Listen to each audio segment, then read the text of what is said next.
अस्सलाम वालेकुम स्टूडेंट्स, कैसे हैं आप सब। उम्मीद है सब खैरियत से होंगे। आइए स्टार्ट करते हैं exercise 2.1।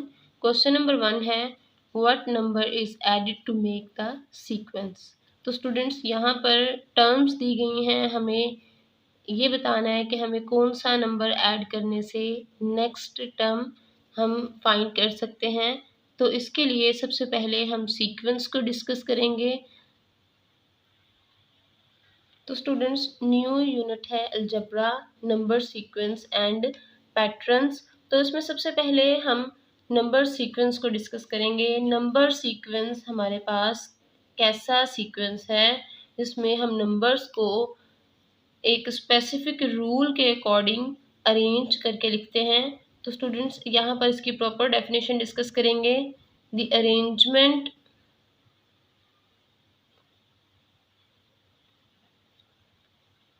of numbers according to a specific rule is known as number sequence। तो स्टूडेंट्स अगर हम नंबर्स को किसी स्पेसिफिक रूल के अकॉर्डिंग अरेंज करके लिखें तो ये हमारे पास होगा एक नंबर सीक्वेंस। और स्पेसिफिक रूल बेसिकली हमारे पास यहाँ पर एक न्यू टर्म है स्पेसिफिक रूल। अब हम इसे डिस्कस करेंगे। स्पेसिफिक रूल, तो स्टूडेंट्स स्पेसिफिक रूल हमारे पास एक ऐसा पैटर्न है जिसकी वजह से हर टर्म दूसरी टर्म के साथ एक स्पेसिफिक डिस्टेंस के साथ कंटेन होती है। तो हम यहाँ पर लिखेंगे a specific rule which is used to obtain the next term is known as rule of pattern।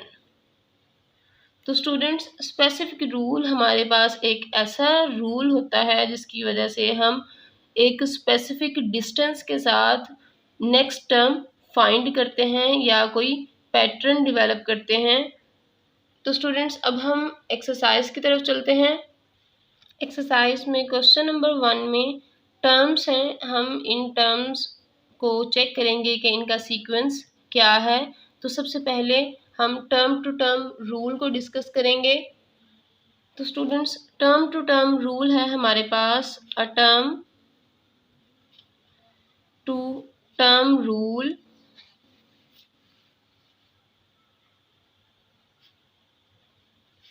is used for a sequence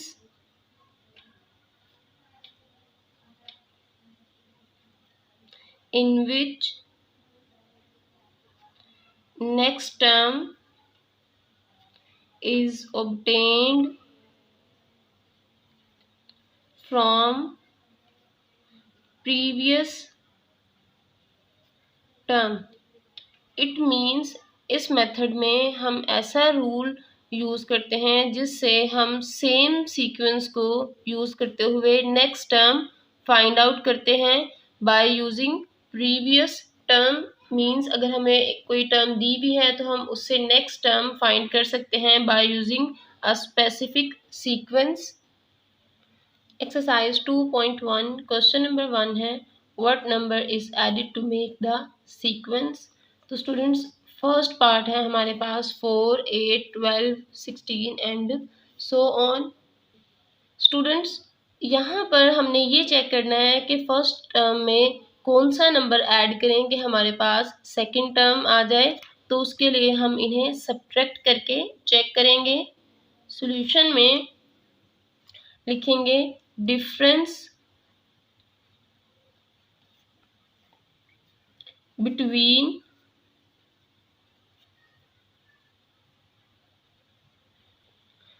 first and second term is equals to, सबसे पहले हम यहाँ पर सेकंड टर्म लिखेंगे। तो students second term है हमारे पास 8, first है 4, 8 माइनस 4, आंसर ये है 4। तो स्टूडेंट्स इसका मतलब है अगर हम फर्स्ट टर्म में 4 ऐड करें तो हमारे पास नेक्स्ट टर्म होगी 4 + 4 8।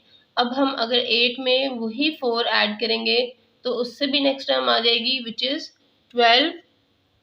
तो स्टूडेंट्स एंड पे हम लिखेंगे सो 4 इज एडिड।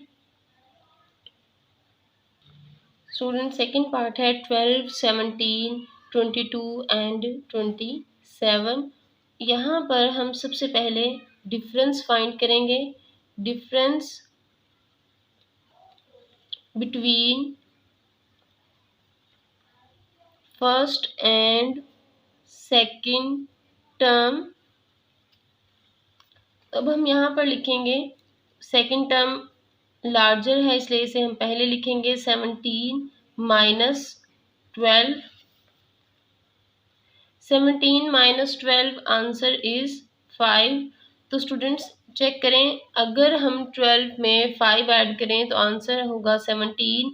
17 में 5 ऐड करें तो ये होगा 22। 22 में 5 ऐड करें तो नेक्स्ट टर्म होगी 27। तो स्टूडेंट्स यहाँ से हम यही कहेंगे कि सो when 5 is added then we will find extra और next term। तो हम यहाँ पर लिखेंगे so 5 is added। Third part है 28, 34, 40 and 60।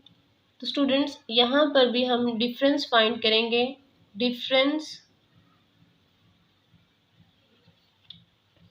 Between first and second term. तो स्टूडेंट्स फर्स्ट टर्म और सेकंड टर्म है हमारे पास 28 एंड 34। हम हमेशा सेकंड टर्म को पहले लिखेंगे 34 माइनस 28। अब 34 में से 28 माइनस करें, 1 carry, 14 minus 8 answer is 6, 2 minus 2 0। तो स्टूडेंट्स डिफरेंस है हमारे पास 6। 28 में अगर 6 ऐड करें तो हमारे पास आंसर होगा 34। 34 में 6 ऐड करें तो नेक्स्ट टर्म होगी 40। 40 में 6 ऐड करें तो 46। तो स्टूडेंट्स अगर हम इन नंबर्स में 6 ऐड करते चले जाएं तो हम नेक्स्ट टर्म फाइंड कर सकते हैं। तो इसलिए हम यहाँ पर लिखेंगे सो 6 is added. Students fourth part है 101, 106, 111, 116।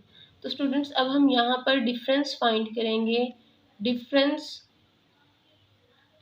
Between first and second term. तो स्टूडेंट्स डिफरेंस है हमारे पास, पहले हम सेकंड टर्म लिखेंगे 106 minus first term which is 101। अब 106 में से 101 माइनस कर दें, 6 माइनस 1 5, 0 माइनस 0 1 माइनस 1 0। तो स्टूडेंट्स हमारे पास आंसर है 5। 101 में अगर हम 5 ऐड करें तो ये बनेगी नेक्स्ट टर्म 106। 106 में जब 5 ऐड करेंगे तो नेक्स्ट टर्म होगी 111। 111 में जब 5 ऐड करेंगे तो 116।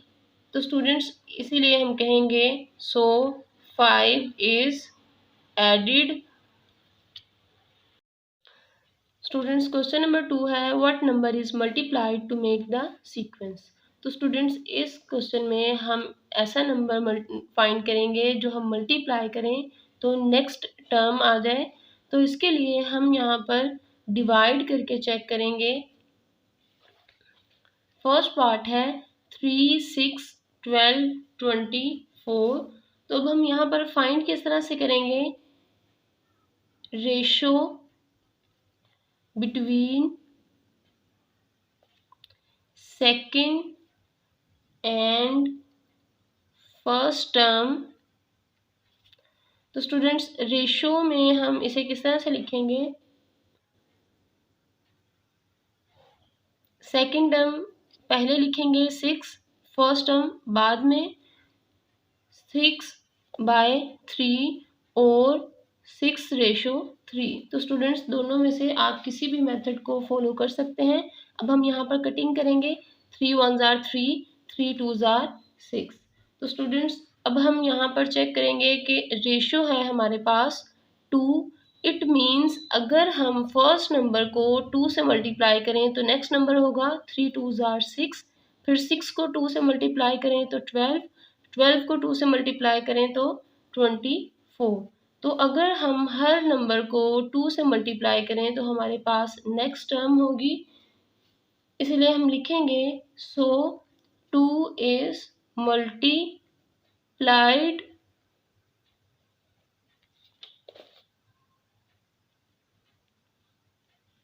सेकेंड पार्ट है 5 10 20 40 एंड सो ऑन। तो स्टूडेंट्स यहाँ पर भी हम रेशो फाइंड करेंगे, ratio between second and first term. Ratio में हम सेकेंड टर्म को पहले लिखेंगे 10 और फर्स्ट टर्म को डिनोमिनेटर में लिखेंगे 5। अब कटिंग करते हैं, 5 1s are 5, 5 2s are 10। Students हमारे पास रेशो है 2। इट मीन्स अगर हम 5 को 2 से मल्टीप्लाई करें तो नेक्स्ट टर्म होगी 10, 5 2s are 10, again 10 2s are 20, 20 2s are 40। It means अगर हम यहाँ पर 2 को मल्टीप्लाई करें हर टर्म से तो हम नेक्स्ट टर्म फाइंड कर सकते हैं। तो यहाँ पर हम लिखेंगे सो 2 is multiplied। थर्ड पार्ट है 6 18 54 62 एंड सो ऑन। तो स्टूडेंट्स यहाँ पर हम रेशो फाइंड करेंगे, ratio between second and first term 18/6। अब हम यहाँ पर डिवाइड करेंगे, अब हम इसे कटिंग करेंगे, 6 1s are 6, 6 3s are 18। तो स्टूडेंट्स रेशो है हमारे पास 3। इट मीन्स अगर हम 6 को 3 से मल्टीप्लाई करें तो हमारे पास नेक्स्ट टर्म होगी 18, 6 3s are 18। जब 18 को 3 से मल्टीप्लाई करेंगे तो नेक्स्ट टर्म 54 है। 54 को अगर 3 से हम मल्टीप्लाई करें तो हमारे पास नेक्स्ट टर्म आएगी 162। तो स्टूडेंट्स ये था हमारे पास थर्ड पार्ट जिसमें रेशो है 3। तो एंड पे हम लिखेंगे सो 3 is multiplied। फोर्थ पार्ट है 7 14 28 एंड 56। तो स्टूडेंट्स यहाँ पर हम रेशो फाइंड करेंगे, ratio between second and first term. Second term है 14, फर्स्ट टर्म है हमारे पास 7, 7 1s are 7, 7 2s are 14। तो हमारे पास रेशो है 2। स्टूडेंट्स अगर हम 7 को 2 से मल्टीप्लाई करें तो नेक्स्ट टर्म है 14, 2 7s are 14, फिर 14 2s are 28, 28 को अगर 2 से मल्टीप्लाई करें तो आंसर होगा 56। इट मीन्स इस पैटर्न में अगर हम 2 से मल्टीप्लाई करें तो हमारे पास नेक्स्ट टर्म सेम रहेगी जो क्वेश्चन में उसने प्रोवाइड की है। तो इसलिए हम यहाँ पर लिखेंगे 2 is multiplied। Students exercise 2.1 question number 3 start करने से पहले हम यहाँ पर position to term rule use करेंगे। पोजीशन टू टर्म रूल क्या है? Position to term rule basically एक ऐसा रूल है जिसमें हम टर्म्स को उनकी पोजीशन के अकॉर्डिंग फाइंड करते हैं। तो यहाँ पर पहले डेफिनेशन को डिस्कस करेंगे। A position to term rule defines the value of each term with respect to its position। Students, next जो हमारे पास क्वेश्चंस हैं उसमें हम स्पेसिफिक टर्म्स फाइंड करेंगे। सपोज करें अगर हम थर्ड टर्म फाइंड करें तो हम यहाँ पर टर्म को उसकी पोजीशन के हिसाब से या उसकी पोजीशन के अकॉर्डिंग हम उसे डिफाइन करेंगे और फाइंड आउट करेंगे। तो यहाँ पर हम सबसे पहले अपनी टर्म्स के नंबर्स को डिस्कस करते हैं। टर्म को हम स्मॉल a से शो करेंगे। A1 is called first term of a sequence। अगर हमारे पास सेकंड टर्म होगी तो उसे हम A2 कॉल करेंगे। A2 is called second term of a sequence. इसी तरह से अगर थर्ड टर्म होगी तो उसे हम A3 कहेंगे। A3 is called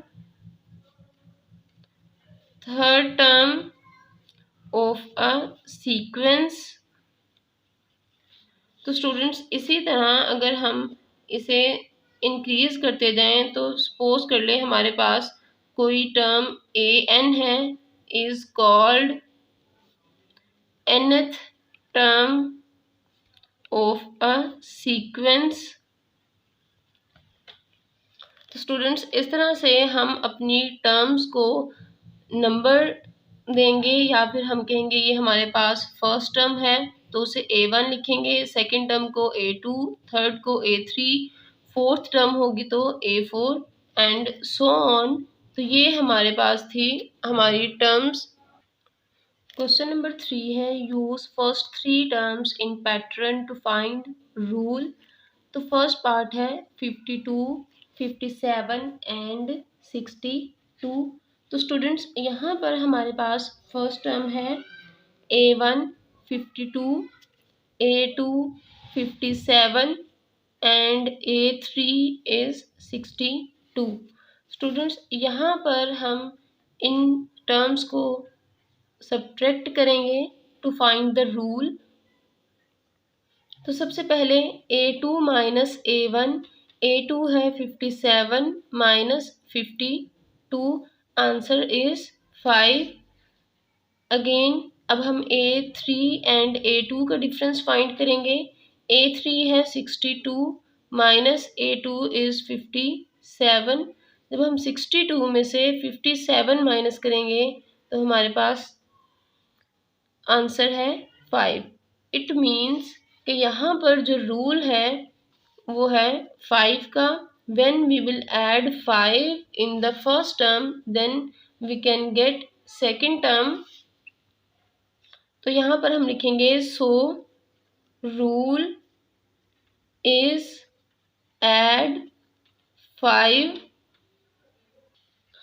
second part है 78, 85, 92 and so on. Second part है 78, 85, 92 एंड सो ऑन। तो हम यहाँ पर फर्स्ट टर्म लिखेंगे 78 A1, second term A2 85 and the third term A3 is 92। तो डिफरेंस हम फाइंड करेंगे कंसेक्टिव टर्म्स का, मीन्स A1 एंड A2 का। तो A2 minus A1 is equals to 85 minus 78। तो स्टूडेंट्स, जब हम 85 में से 78 को माइनस करेंगे तो आंसर है 7। बिल्कुल इसी तरह अगर हम A3 एंड A2 का डिफरेंस फाइंड करें तो ये हमारे पास होगा 92 minus 85 which is equals to 7। हम कभी भी A1 एंड A3 का डिफरेंस फाइंड नहीं करेंगे, हम हमेशा कंसेक्टिव टर्म्स का डिफरेंस फाइंड करेंगे। Means difference of A1